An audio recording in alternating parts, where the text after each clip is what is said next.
You woke up this morning in a bed. You didn't hunt for your breakfast. You opened a door and food was already there. You're not going to be attacked today. You're almost certainly not going to die of an infection or a bad winter or a drought. By every single measurable standard, you are living better than any human being who has ever existed. And you still feel vaguely terrible. Not all the time, but often enough that it's starting to feel normal. A low hum of restlessness, disconnection, the sense that something is slightly off. You can't explain it. You have nothing to complain about, and somehow that makes it worse. Here's the thing, you're not broken, but the world you're living in was specifically designed to make you feel exactly like this. Let's start with the most uncomfortable word in modern life: discomfort. For most of human history, it was unavoidable. You woke up cold, you got warm by moving, you were hungry, you solved it. Your body ached from work that was real and visible and mattered. The friction wasn't a flaw in the system, it was the system. And buried inside all of that difficulty was something that nobody advertised, because nobody needed to. A sense of capability, a quiet knowledge that you could handle things. In 1938, psychologist Robert White would later call this affectance the deep human drive to act on the world and see it change because of you. Not comfort, not safety, competence. The feeling that your effort produces a result. Your ancestors had that delivered automatically, by necessity, every single day. You have to go looking for it. And here's what's strange. We live in an era obsessed with mental health, with happiness, with optimizing how we feel. And yet depression rates have roughly doubled since the 1980s. Anxiety disorders are the most common mental illness on Earth. The richer a country gets, the higher these numbers tend to climb. The connection between objective comfort and subjective well-being isn't just weak. In some directions, it runs the wrong way entirely. Something is missing, and it's not something you can buy. Because here's what happens to a muscle you never use. It doesn't stay the same. It atrophies, it weakens, and the same thing, quietly and invisibly, has been happening to the part of you that knows how to struggle, to sit in discomfort without immediately escaping it, to feel the weight of something hard and push through anyway. Every generation before you was forced to exercise that muscle constantly. They didn't call it resilience. They called it Tuesday. You were handed a world with almost no friction, and nobody told you what you'd lose when it was gone. Because something shifted in the culture, quietly, gradually, and it's almost impossible to argue against, because the language it uses sounds like compassion. The shift is this. Somewhere along the line, feelings became a reason to stop. Not a signal, not information, a full stop. If something is hard, it's okay to quit. If something makes you anxious, you should probably avoid it. Rest is always the answer. You deserve gentleness. Protect your peace. And if you push through something uncomfortable, that's not strength. That's ignoring your needs. Now, a version of this is true and important. People do burn out. Trauma is real. Some rest is not laziness, it's biology. None of that is wrong. But something got lost in translation, because the same framing that was designed to stop people from breaking themselves has been slowly, quietly extended to cover everything, including the things that would have made them stronger. In 2019, researchers at the University of Buffalo published a study in the journal Emotion, led by psychologist Mark Seary, tracking how people responded to everyday stressors. The finding was not what you'd expect. People who had experienced moderate hardship in their lives, not catastrophic trauma, just the ordinary friction of things going wrong, had better mental health outcomes, more life satisfaction, and greater resilience than people who had experienced almost no adversity at all. Not slightly better, substantially better. Comfort, unchallenged and total, was actively leaving people more fragile, not less. The people who had never really struggled couldn't handle anything, not because they were weak, but because nothing had ever asked them to be strong. For most of human history, you didn't get to decide whether you felt ready. You woke up and the hunt was happening, not because you were motivated, not because your energy levels were right, but because your family would starve if you didn't go. You went to war not because you'd overcome your fear, but because your village would burn if you stayed home. You buried people you loved and then kept working because the crops didn't wait for grief. Feelings were information, not instructions. Fear told you to be careful. It did not tell you to stay in bed.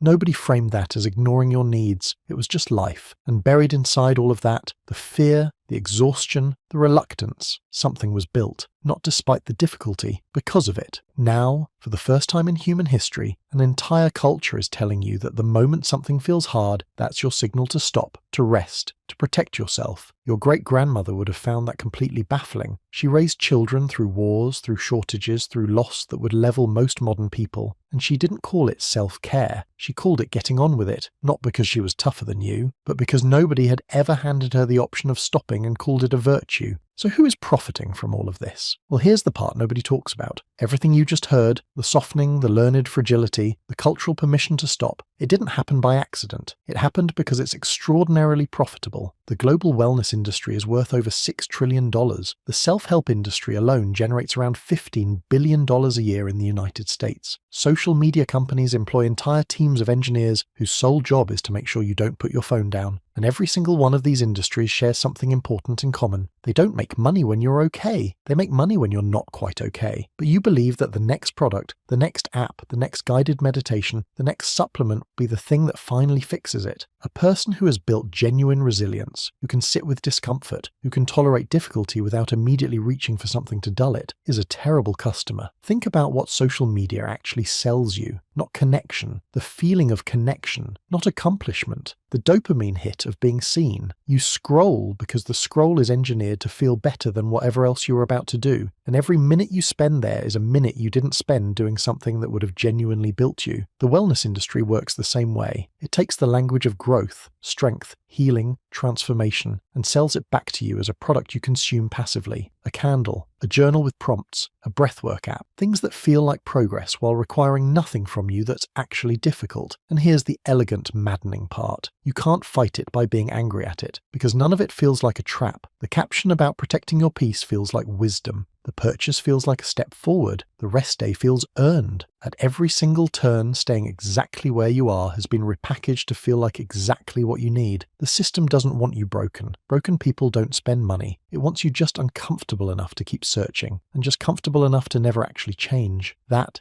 is the business model, and it is working perfectly. You are not the problem, and this is the part that matters most. None of this is your fault, not in the way that phrase usually gets used, as a way of letting everyone off the hook, but genuinely. You were handed a world with no friction, a culture that told you discomfort was the enemy, and an economy that profits directly from your dependence. The deck wasn't just stacked, it was stacked quietly, dressed up in the language of care, and handed to you while you were busy just trying to feel okay. But here's what's also true. The capacity that kept your ancestors alive didn't get engineered out of you. The ability to act before you feel ready, to move through fear instead of around it, to build something real out of something hard, that's still in there. It has to be. It's what you're made from. The problem isn't that you've lost it. The problem is that almost nothing in your daily life is currently asking for it. Your environment has been so carefully optimized for comfort that the part of you that needs resistance, that actually grows from it, that becomes something because of it, has been sitting quietly, waiting, with nothing to push against. You're not weak, but weakness has been made more comfortable, more normalized, and more profitable than at any point in human history. And that's worth knowing. So now you know why you felt vaguely terrible this morning. The comfort was real, but so was the cost. And the most important thing you can understand right now, today, is that you don't have to feel ready to move. You never did. Your ancestors didn't wait until the fear passed. They acted, and the fear came with them. You can do the same thing. Not when conditions are right, not when you feel like it. Now, uncomfortable, uncertain, and moving anyway. The warm bed is still there. The question is what you do after you get out of it.